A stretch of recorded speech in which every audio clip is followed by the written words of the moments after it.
Hello and welcome, I am Scrapperlock, and this is City of Heroes soloing the Stalker. We are at level 35, getting very close, 100,000 left to go to get to level 36, so it's like 2 beads left, something like that. And so we'll probably get there maybe this episode, I don't know. We are getting ready to do another story arc for Anton Sampson, and this is against, I believe, the Nemesis, and gosh, I don't remember the name of the story arc now. Um, I can't remember. We'll get it when we come back to him. But we've got his story arc. I did a little bit of adventuring to get to this point, and now we are beginning. I believe this is Nemesis because he gave me 2 Nemesis missions before this, before I got the arc from him. So I think we're going up against Nemesis, and I can't remember. I believe it's a 2-word story arc name. Mass Duplicity. Is that an arc? I think that's what this is. Which, of course, is probably about false Nemesis. I think that's who we're fighting. Yeah, Nemesis, yep. Okay, so these guys represent an interesting challenge. These guys are trivial. But there are other lieutenants who we don't want to hit first, because if we do, they will put a buff on everyone nearby. And probably one of the more difficult challenges against the Nemesis is to fight them when they have 2. So like this guy I think will buff. I'm going to show you it. I don't know if these guys are close enough to him. If they're within a certain range, it buffs them and it gives them like plus 25 defense. So let's see if it happens. So you can see it.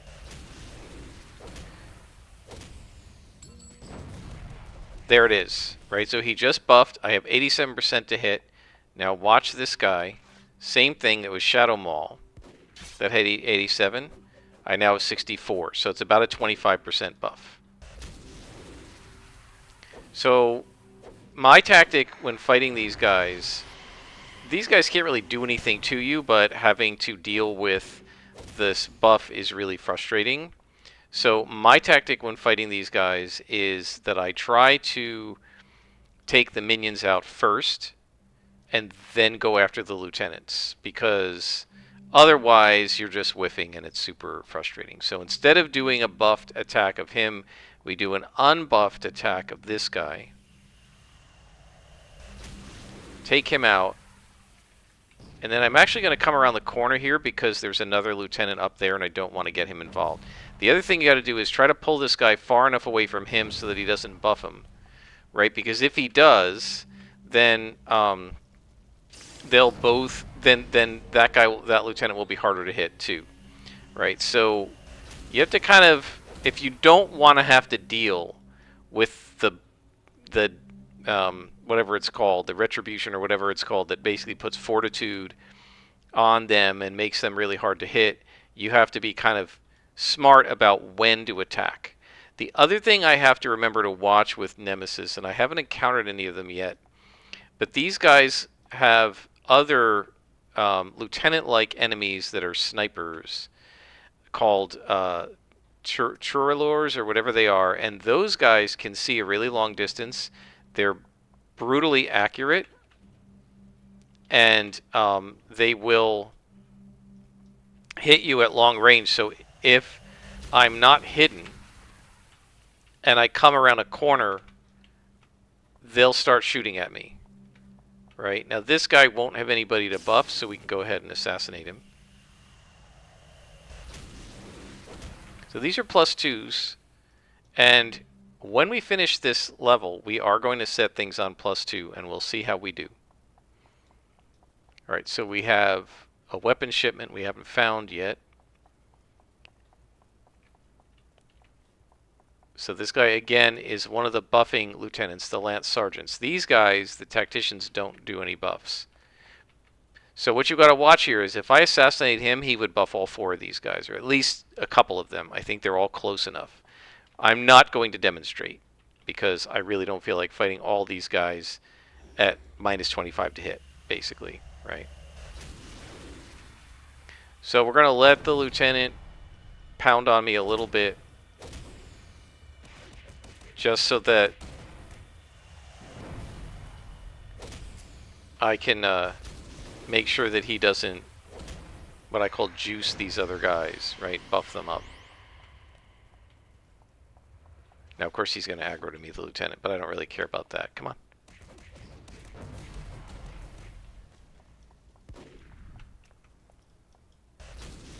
Okay, so now we have this guy, and we'll hit him a couple times, and then I'll placate, and then got him. Oh, he really hit me pretty hard there. Okay. Now these guys you can hit indiscriminately because they don't have the death buff or whatever it's called. I don't know, retribution or whatever it's called. I don't really remember the official name for it.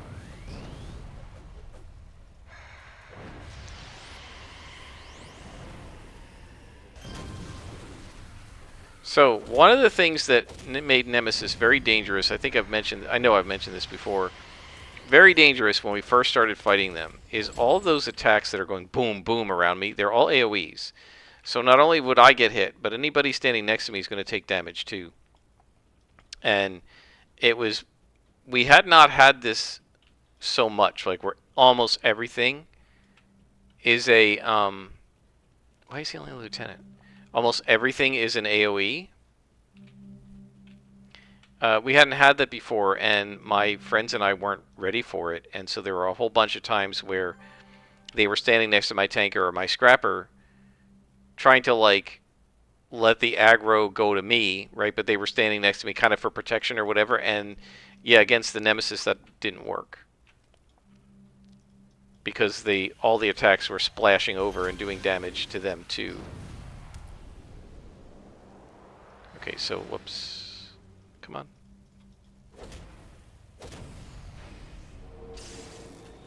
Take care of him. Okay.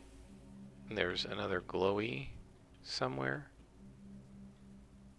Down below, perhaps? Yeah. So somewhere there's a weapons cache, I guess. Or no, we've got it already, I guess. We just have to defeat the other guys in this room because they're part of the crew.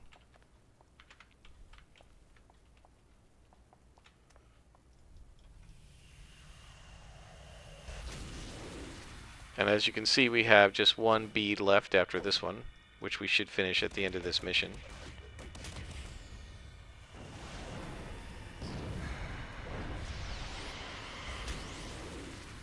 And there we go. One bead to go. Well, what I meant was we had a little more than one bead left, and we should get to one bead left at the end of the mission. I guess I didn't say that right. Okay, no lieutenants here, so we'll just take these guys out. And this and these two will probably be it. I think, well, we didn't go to the other side of the mission, but I don't know if we need to.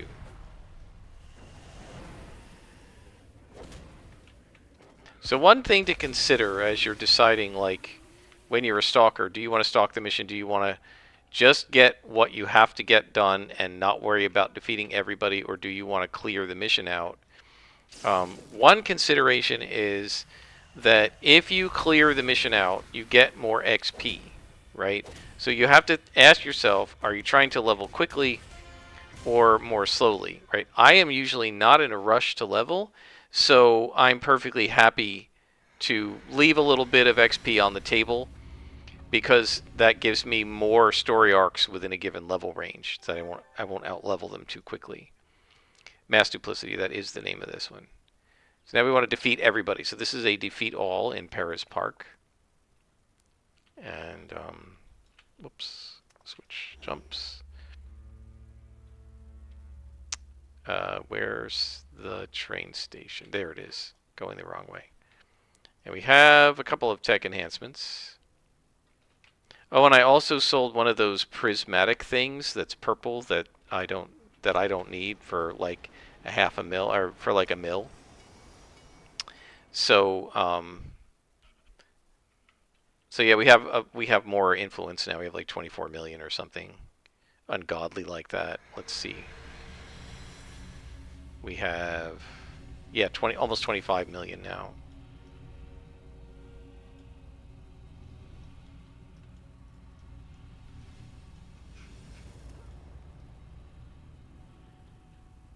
So, guys, I know we've talked about AI a little bit. I was watching a commentary. It was commentary on a movie, and it was several guys who were commenting on a.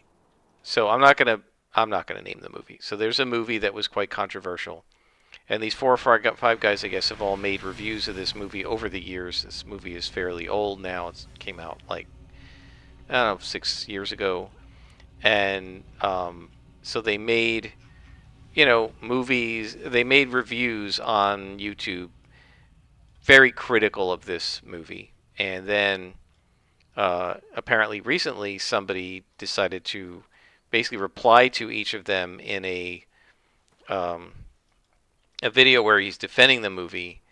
And the basic premise of his defense is that movies are art, and whatever the artist decides to do, we kind of shouldn't criticize it. I don't know how you want to explain it, but he then, as part of his video, and this is what I wanted to get into, he defined art as something made by a human, right? And so then the guys who were talking about it said, well, okay, when computers generate art, does that mean it's not art? We call it computer generated art, right? You might call it AI generated art. Is it not art? Is art by definition something made by humans? And I think that's a really interesting question. And then the question I have is, do we consider a game like this art?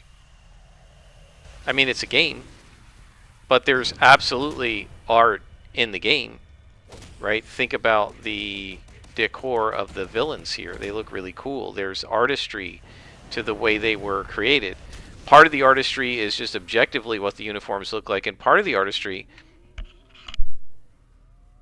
is what they were able to do with the assets available and the resources available in 2004 or 5, right? That it's not just that they did this, it's that they did it with tools that were much more primitive than the tools we have today, right? So I don't know. I just thought it was an interesting thing to think about, because I do think that there's a definite sense in which I don't know if the game is art, but there are components that are art. I mean, if we look in here, right, this is writing.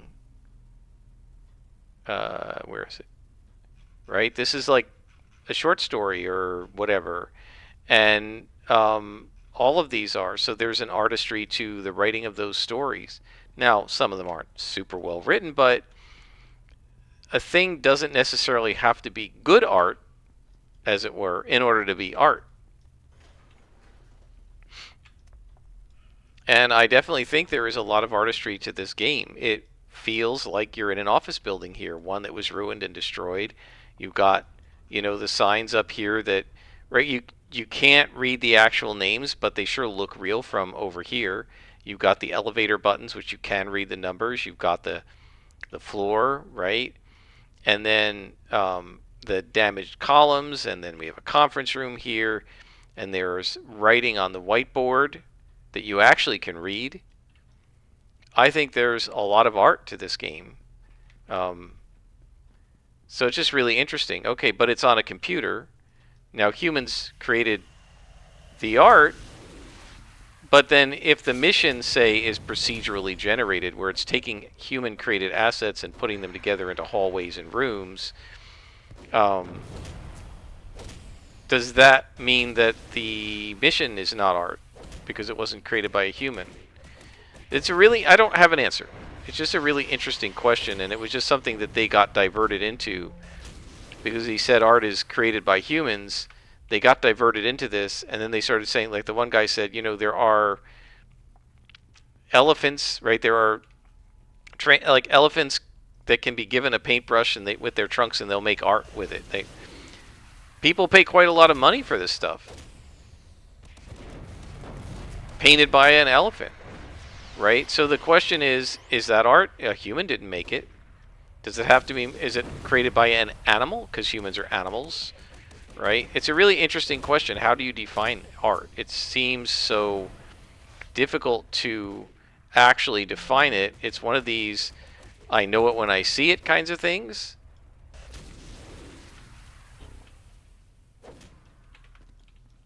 Right? And we do know that over, hundreds of years, there have been artists whose art has not been acceptable to the larger society, perhaps. We got to watch out for that, because he might buff these guys. So we'll just take out all the oranges first. And basically, that's obscene by the standards of this society, therefore it doesn't count as art. And like, who decides what's art and what's not? It's a really interesting question.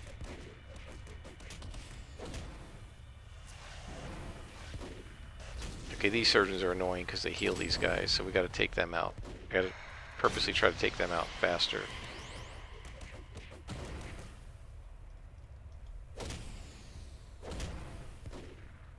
I'm going to pull him down because I don't want to aggro the lieutenant yet. There you are.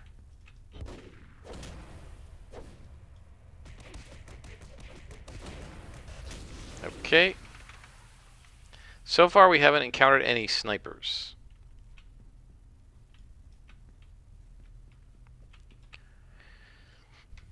So we're going to take him out. Oh, come on. We're rescuing Lisa. We're going to take him out. She's clear to the elevator at least.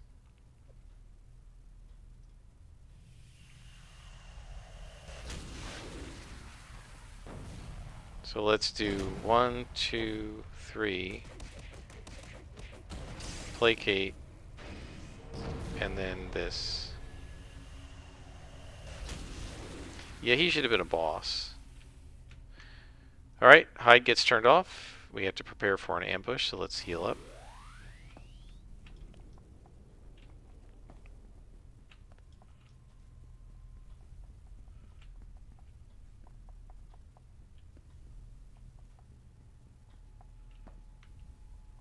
Come on down.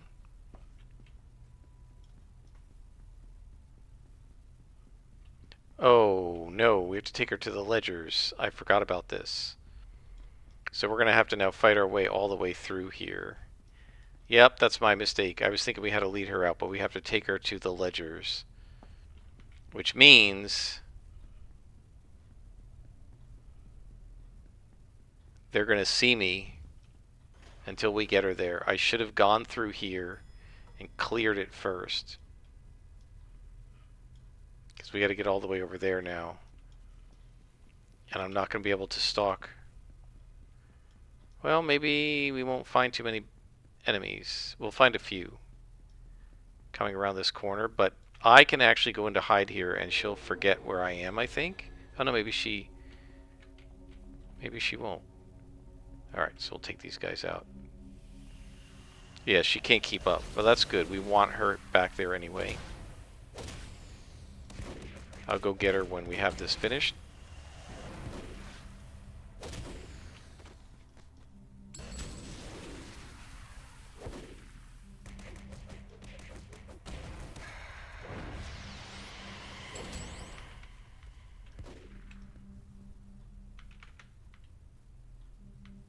I'm going to leave her there and just see, is there anybody up here?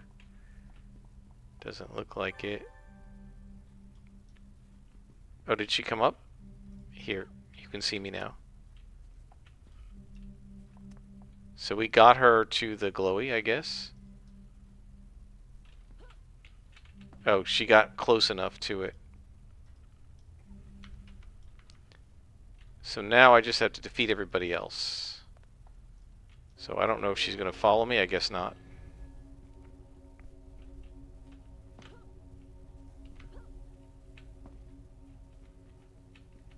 Can always count on there being a few spawns in here. A spawn or two.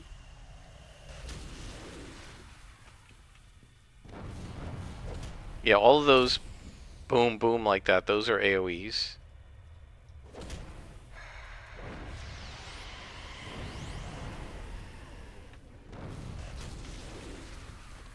So those are the last guys. They look like they're here. Up the stairs. And down this way. Alright.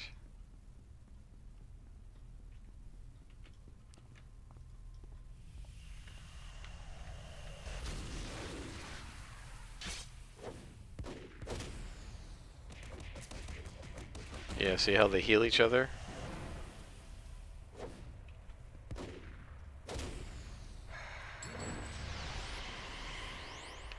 And that's the mission. And we got another prismatic ether. Those guys sell for $1 million plus. So we can sell that. And we got, yeah, special. Here we go. All right. Boop. 500,000. Post. Should sell right away for 1.55 million. We now have 26.5 mil. That 1.55 mil is enough to upgrade all of our enhancements that aren't inventions yet and craft whatever we need as well. So that's pretty awesome. If we haven't found the recipes for these guys by 37, for these guys, I'll probably buy the recipes and craft them myself. You can also buy them on the auction house, but I like to craft. Oh, I do want to mention something, guys. So while we're here in Perez Park, let's talk a little bit about the game history. So we're just going to take a minute to do that. Let's talk to this guy and get the next mission first. And we'll do that, and then that'll probably be it, right? Because how far are we in? We are 22. Well, we only have 22 minutes. All right, so I do want to show this. So this was the entrance to Galaxy City. See here? Galaxy City's been taken out of the game. But if you look at the city map, and we zoom in, Perez Park, Galaxy City was here, Atlas Park was here, Kings Row was here, right? Notice there's a connection here.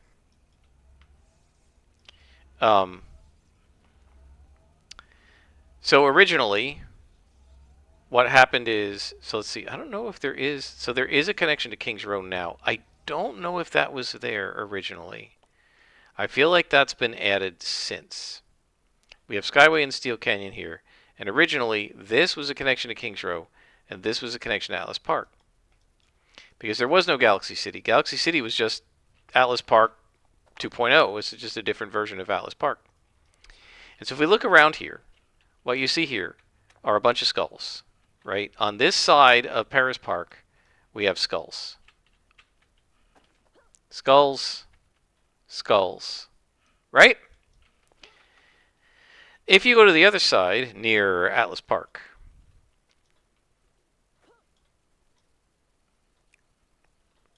where's our mission, by the way?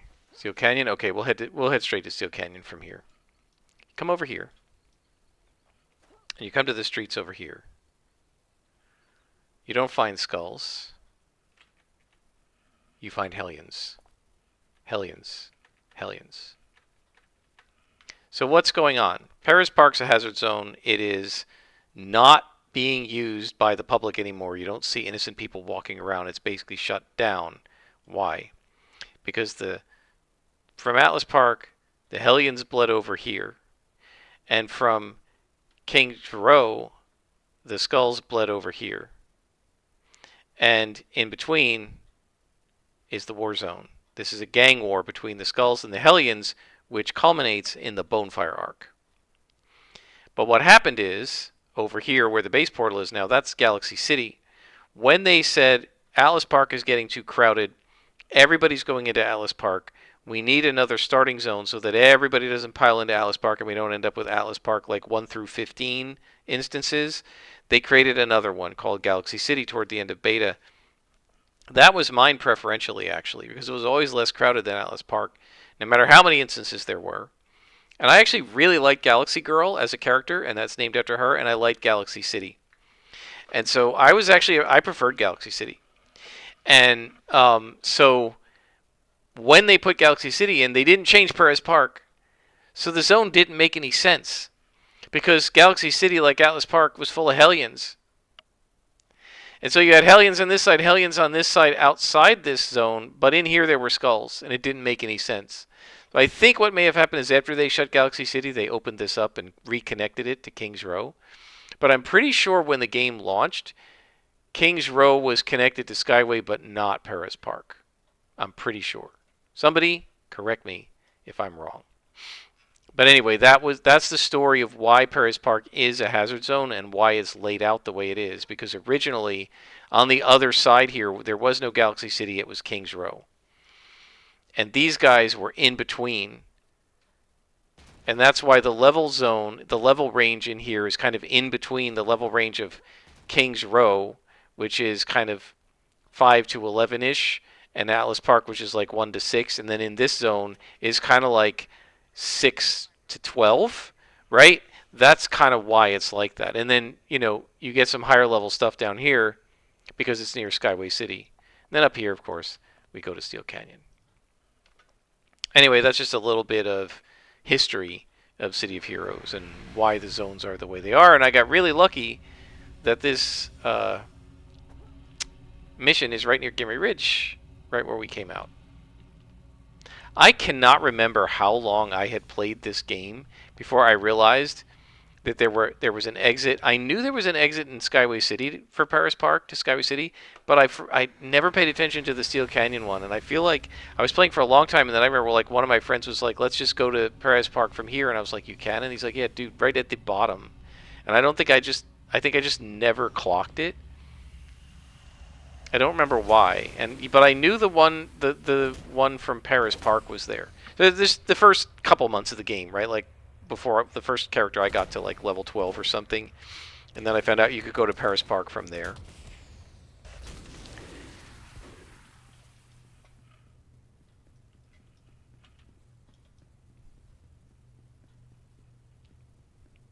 And of course, Perez Park, named after the late, absolutely wonderful George Perez, one of the greatest artists in the history of comic books. Just remember George Perez telling this story. Perez famously, perhaps most famously, worked in tandem with Marv Wolfman, the writer, and he and Marv Wolfman wrote, I don't know how many issues of the Teen Titans. And, it was amazing. My best friend loved Perez, loved Wolfman, loved the Teen Titans. They also did the Crisis on Infinite Earths, which I didn't love. I feel like the Crisis on Infinite Earths as a story was really cool. I hated what it did to the DC universe. But there's no mistaking that Perez just had these great, detailed, beautiful drawings. So cool. And I remember George Perez telling this awesome story one time, that he and Marv Wolfman both lived in New York. A lot of the comic book creators lived in New York City, and he and Marv Wolfman both lived in, I think they lived in Manhattan, but they both lived in New York City. And when they were going to when they were working on an issue of Teen Titans, they would meet like at a coffee shop for lunch or something. And he said Wolfman was very much like off the cuff kind of a story creator. He never wrote anything down, right? And so the way they worked, and this is common for comic books, is the writer would come up with the story beats, the overall plot, right? Wonder Girl is driving in a car, and Darkseid kidnaps her and takes her to Apocalypse, and then so-and-so finds out about it, and they get in a spaceship, and they fly there, right? And he gives like the broad stroke general plot of the story. And then what Perez would do is he would go home. So Perez said he was more of like, he was much more anal or whatever. He couldn't just remember stuff. So he would come with a pad and a pencil, and he would write down the bullet points that Marv Wolfman was giving him. right? So he would jot it all down, and then he would go home, and he would. By the way, if you notice the misstreaks, we're at 75%, and we're missing that much. Anyway, he would go home, and he would take a week or two, and he would draw the plot as an issue, right? He would draw individual panels, giving the characters close-ups with their mouth open so Wolfman could put in the dialogue. So what would happen a lot of times in comic books is the writer would give the plot to the artist would draw the panels, and then the writer would go in and fill in the narration and the dialogue. And this enabled the writer to basically fit the dialogue to the panel, so if there's no room for a long speech, you don't put a long speech in that panel. And this happened a lot with writer and artist teams who worked well together. Nowadays, I don't think that's allowed anymore. I think the writer actually writes an actual script, like a movie script. Panel 1, these are the words, this is what happens. Panel 2, this is what happens. It's called the layout, when you pick how many panels there are on a page and how they're shown. A lot of the writers give this to the artist now, but back in the day, the artist did the layouts as well and decided what was going to be a full page or a 2-page spread, what was going to be a half-page panel, what was going to be a small panel, and so forth.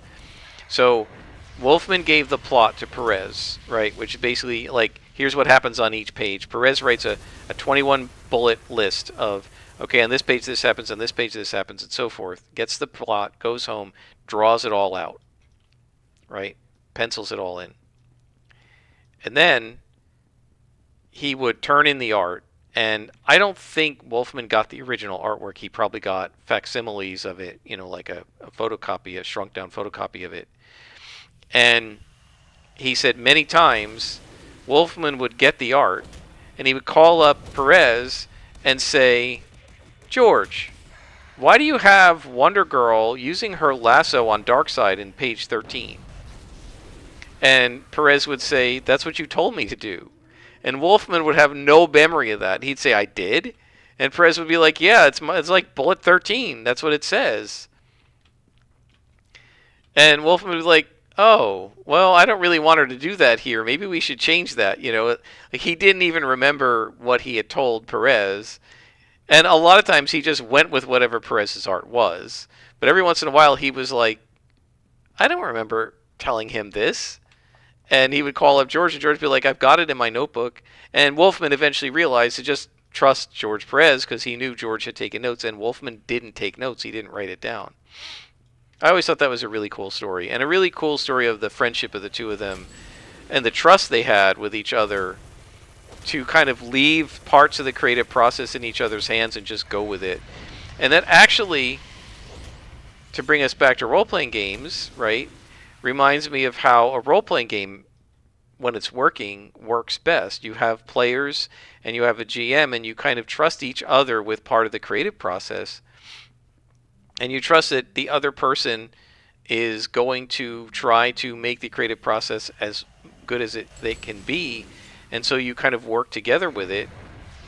And that's what makes a good team, right? Whether a good team is a good team, whether it's a role-playing group or a writing and artist team in comic books, or a creative team on a developer team on a video game, and we've now leveled up. Teamwork, good teamwork is good teamwork, right? We're not going to bother with the white cons. All right, so guys, I'm going to pause it right here because I have to take care of something. I will be right back, and then we will level up. Hopefully, wait. Let me not pause yet. Let me get to safety. I'm just worried I might get ambushed. So there are some ambushes in this story arc, I think. So I just want to get someplace with drones because I do have to walk away. I'll be right back. All right, I am back. Oh, I saw some wings flapping, and there is the person flapping. Wildstorm, a level 9 character. Alright, so let's go level up. We'll go to Valkyrie, is it? in the middle of Blythe Square. Oh, I missed. I was trying to stay up. And we're going to get some slots, and then we're going to need some accuracy. All right, so let's figure out now exactly what we want to do here. So we wanted to double accuracy this. We've double accuracy Shadow Punch. We're going to double accuracy Midnight Grasp. Build Up has recharge in it. We don't need to do anything on Placate.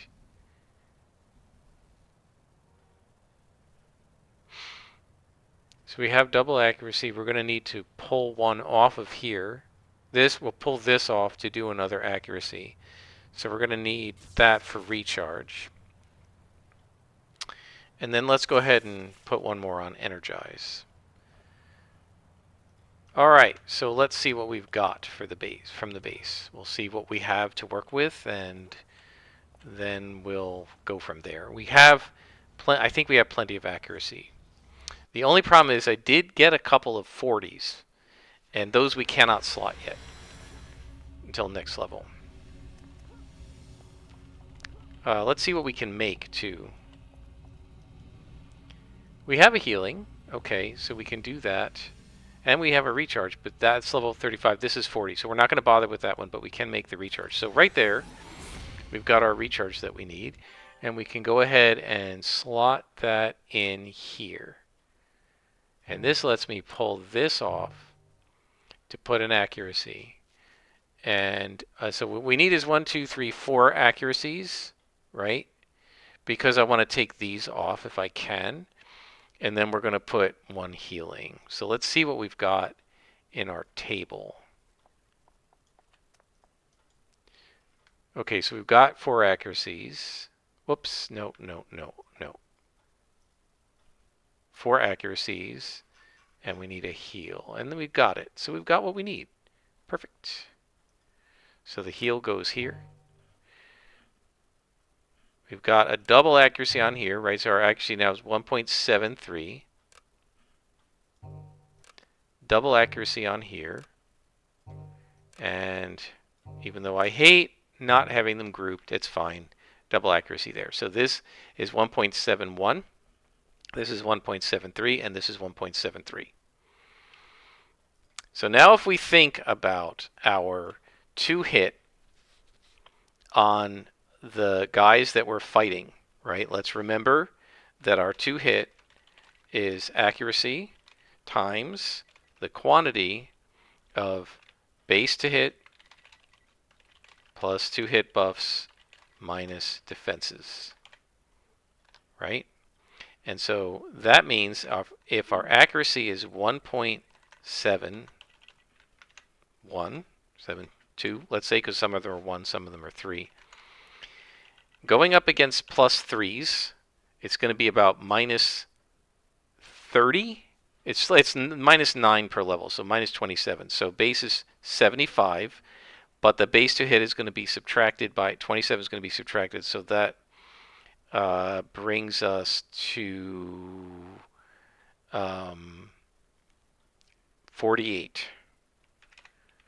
Right? And we don't have any, assuming we don't have any buffs and they don't have any defense, it's going to be 1.72 times 48. So what we should see on our 2-hit is, let me do the calculations, if I can do it right, 1.72 times 48 is 82.3%. So we should be in the 80s, not with all of our powers, just with Shadow Punch and these two. So I'm not sure if I want to move Shadow Punch, but these guys, and then this one by default has a 1.2 to start with, so that's the total on this one is 1.62, so that'll be in around 80, also 79, something like that. So all these powers are more accurate. This one is too. These two are going to be the ones that are going to miss more. So I think what I might will try this. These guys will try to stick to this section when we're fighting +3s, and these guys will only use against +1s and +2s. Okay, so now we want to go to the mission. Oh, we got to return to the contact. Hang on. So, all right, missions. Can we? All right, let's set the difficulty to +2. And now we'll take mass duplicity again, this next one. And it's level +2 now. So hopefully this will work, right? Hopefully we will not have these insane misstreaks, because we'll be at 80%, 70 to 80% to hit, rather than 48 or whatever. Hopefully. We'll see if it works. We're going to Steel Canyon. Oh, we were in Steel Canyon, so we can go through this way. So this portal always brings you back to the last zone you came in from. So if you want to go to the same zone, you can just go back through it. But if you want to go to a different zone, you use the base teleporters for that, assuming your base has teleporters, which some do, and I guess most do, and some don't. Yeah, I was looking at, it's really interesting, the one guy was giving a base tour, and he was talking about how amazing the base was, and it looked pretty bare bones to me, and I feel like mine's pretty bare bones. I have seen some pretty incredible stuff. People whose base looks like an underwater aquarium full of sharks and fish swimming around and stuff, with all sorts of cool lighting. Okay, +3s right off the bat. So let's see how we do, guys. So I am not going to use this. Let's just see what our 2-hit is. 77.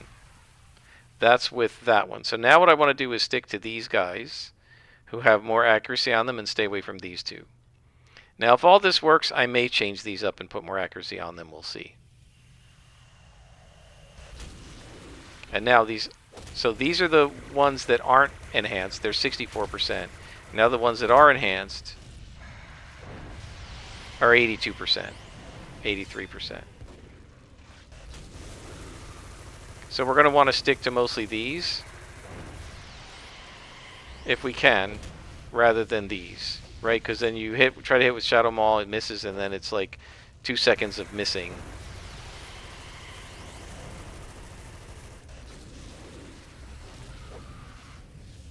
Yep, there's still a lot of missing going on. It's an awful lot of missing for the minimum is 64%. Really.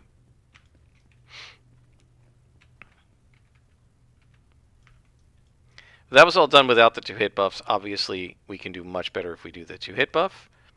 Right, this plus 20%, so this should give us about a 90. This should almost cap us. Yeah, 95. It was a 97, I think. Right, because it was 77 without that.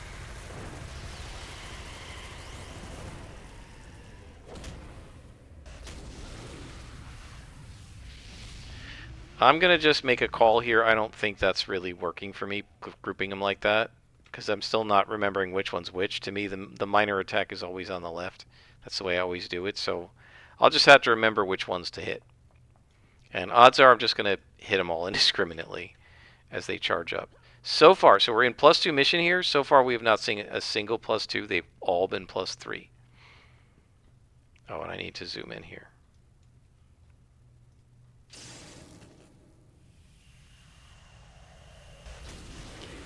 So I guess realistically, I should not, against all minions, I should not hit the build up before Assassin Strike. I mean, yeah, it does improve the 2-hit from 77 to 95, but when I do it, this thing takes... Does it have the animation time? 3 seconds to activate. So you hit build up and you waste 3 out of the 10 seconds waiting for this to fire.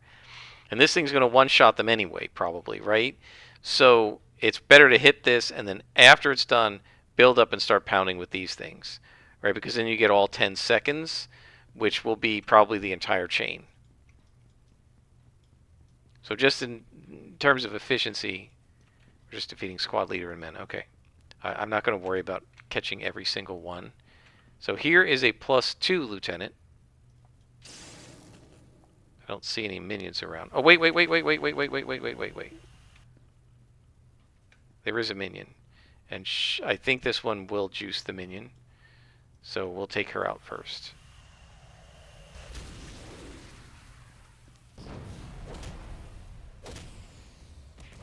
These are the first +2 we've seen in this mission.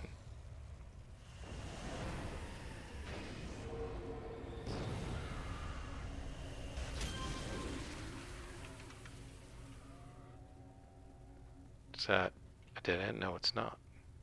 I thought this was leading to a dead end, but it is not. Okay, elevator there. That's where we want to go next. Whoops, did not mean to go that way. Accidentally turned around.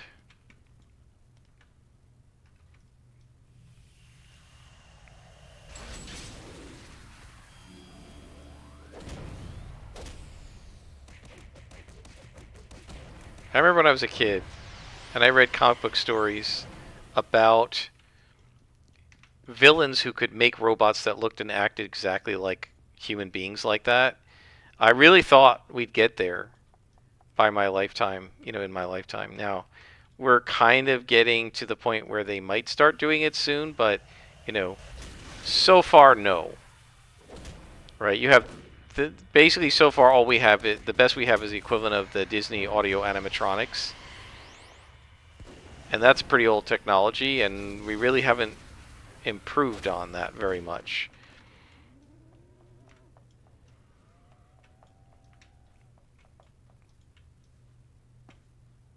It's apparently brutally hard to get things to be bipedal and have balance.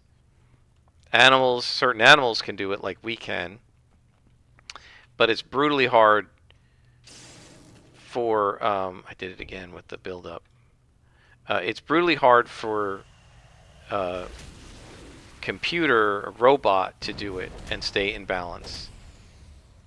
I remember them showing there was a robot that was like a dog, and the reason at one point they said the reason they did it that way was because with 4 legs the balance is easier to achieve. Right? It's apparently brutally hard to get things to be bipedal in like artificial things. Wheels are okay, but actually walking is very difficult. So it's much easier to build like an R2 unit than C3PO. That'll actually get C3PO to work and not walk and not fall over. Which I don't mind because I love R2 units. I've always said I would love to have an R2 unit.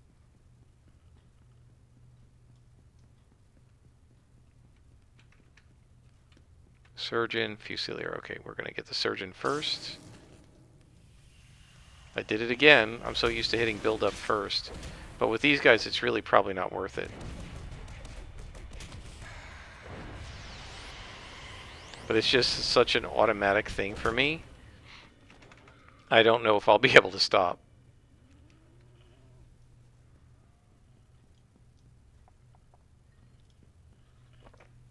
Okay. Is there anybody up here? Okay, there isn't. Alright, so I always check up there first.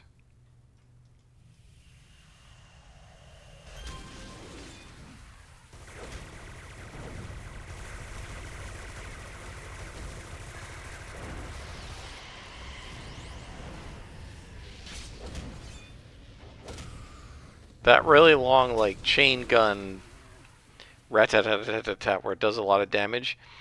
I'm pretty sure the gun blasters have that thing, and I think I got it at one point. I did it long enough, and oh man, it's cool. It does lock you in a long animation, but it's just darn cool.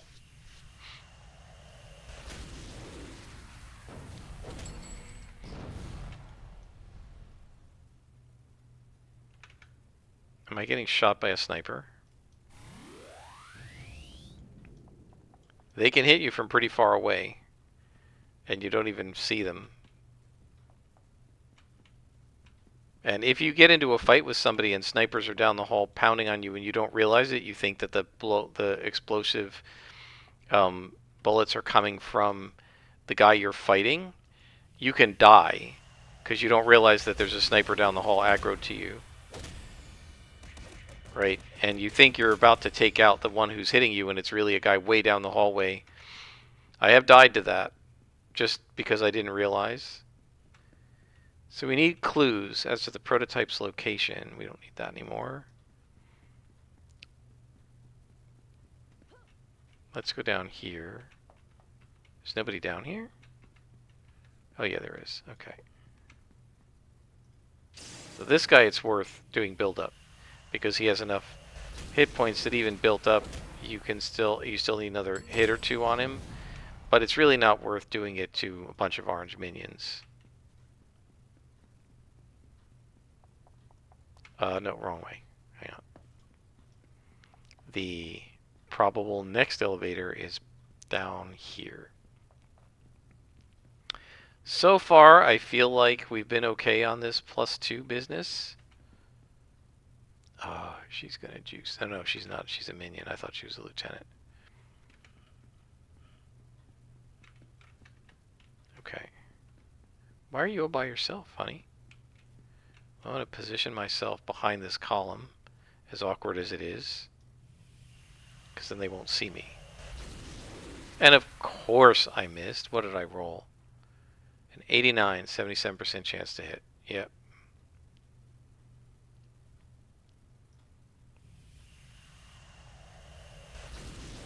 I missed again. I rolled an 80. You've got to be kidding me.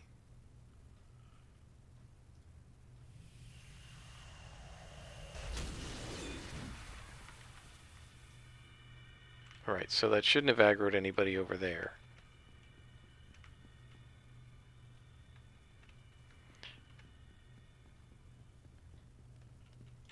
Alright, so these guys should be fine.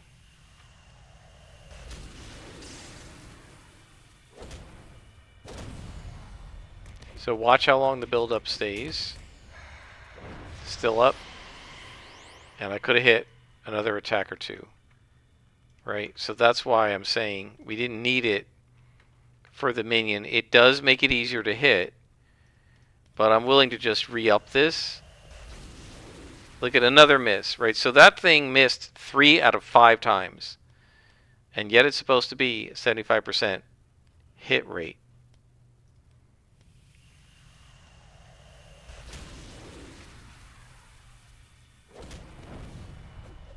So that potentially argues against the Reds to go ahead and use the build-up so you can hit them.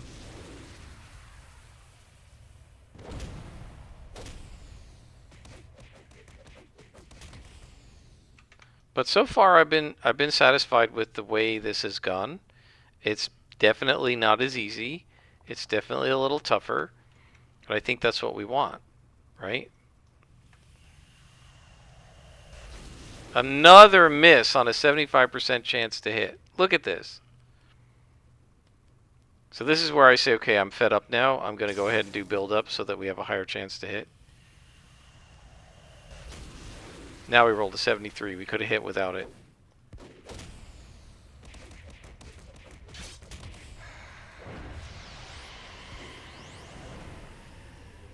That Midnight Grasp is awesome. When that thing has been slotted for damage, it is going to do so much damage.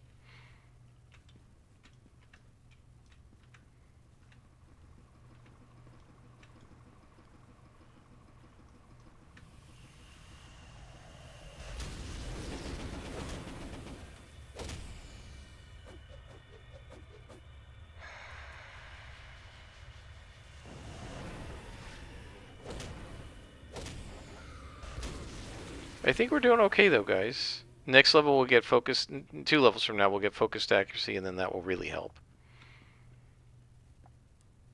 So we still need clues. But we have that other spot down south of here.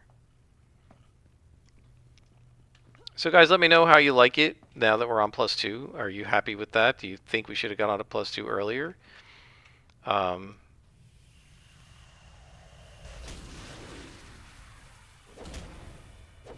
I mean, I'm perfectly happy fighting +2s, but the +3s are rough. Just in to hit, right?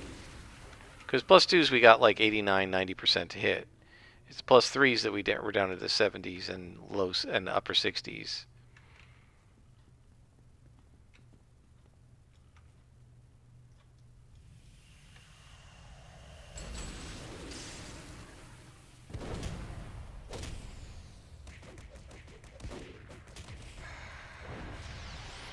One thing I like about the Siphon Life is, even if they only have like 2 hit points left, it still gives me 138. It doesn't limit you to the number of hit points that they have left.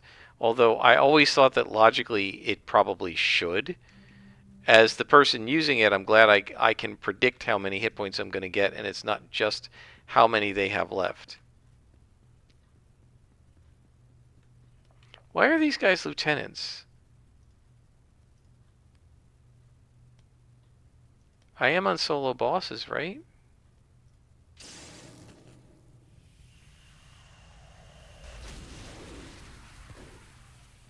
Oh, I messed up, didn't I? He's going to get juice now.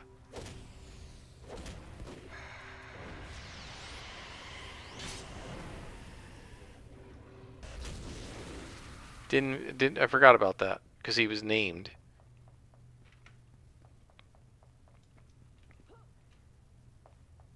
Now I thought I heard or saw a glowy.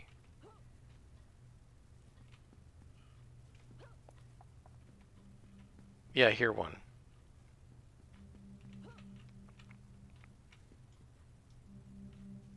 There it is. We'll get these guys, but I want to make sure we get the glowy. Okay.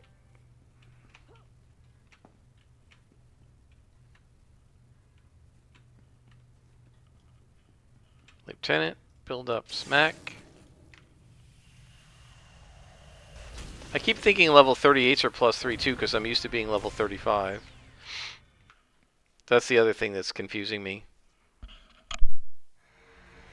Keep forgetting I'm 36. Alright, guys. We'll stop here.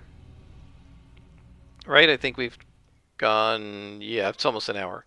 We'll stop here. I hope you have enjoyed the level plus 2 missions. I'm satisfied enough with how it played. It didn't annoy me. There were some misses that did annoy me, right? Like especially missing, 3 out of 5 assassin strikes. That was annoying, but for the most part, I wasn't too annoyed by the miss streaks, and it wasn't too bad. I think with our powers enhanced like this with the extra accuracy, we've done pretty well. It's possible I might want to peel an accuracy off of Smite and just maybe this damage off Smite, put another accuracy on it. I don't know I would want to sacrifice any more damage than that, right? Shadow Punch is going to get triple damage. This thing will be double heal, and then this thing will be triple damage and an endurance reducer. Yeah, I think we're doing pretty well. This thing is now healing us 100 what is it? 431 hit points per shot, which is pretty good. Siphon Life right now is doing about 100. When we enhance it, it'll do a lot more. It'll do like 180 or something. So we can actually bring in a lot of hit points over time, and I think that'll really increase our survivability. I hope you guys have enjoyed. Until next time, I am Scrapperlock, and this has been Soloing the Stalker on City of Heroes.